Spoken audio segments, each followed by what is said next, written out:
now exist, we follow the law. We don't go after people that are using medical marijuana or marijuana that's intended to help them with cancer, HIV, glaucoma, you know, the serious illnesses that were intended. What we go after are those that are selling, that are profiting from the very people this was designed to help. Yeah. So are you saying in the case of Miss Lambert here, are you saying that she was selling this for profit and that's the issue?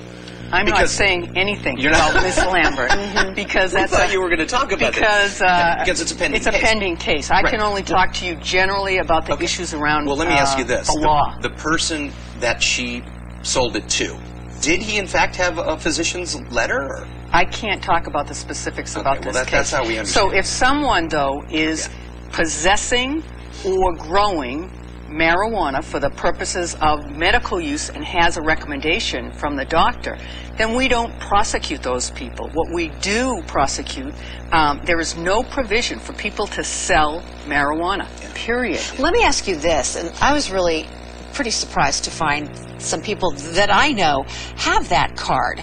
How easy is it to get a medical marijuana card? Is it just, I mean, it sounds like what is happening in California is that you're diluting the law.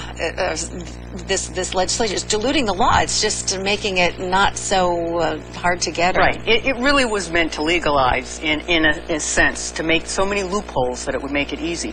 You can go into a doctor and say, I have a headache, insomnia, any kind of, and get the card. They will get. It's not a card. It's a recommendation. You can get cards now through the county. They just began July 6th.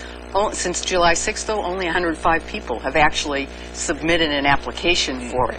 But doctors are writing them for 6 months and then a year, giving them a discount. But what the problem is, they don't examine you. They don't ask for a history of what your medical conditions are or what other drugs you're taking so that the interactions can be weighed. And actually, since we prosecuted some of the cases where they were selling marijuana, the doctors, there were 3 doctors that actually prescribed or recommended all of them, and one of them was suspended and one of them lost their license as a result of that because they weren't properly giving the care of medicine that's required of somebody. And you know, it's practicing. interesting, a year ago people thought it insane that this congressman in Northern California even proposed legalizing marijuana statewide to help out with the budget, and now a majority of Californians in a recent poll show that they're in favor of it.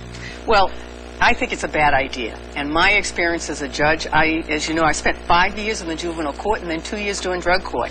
And so that's about 5,000 kids. Not one of them started with marijuana, ended with marijuana.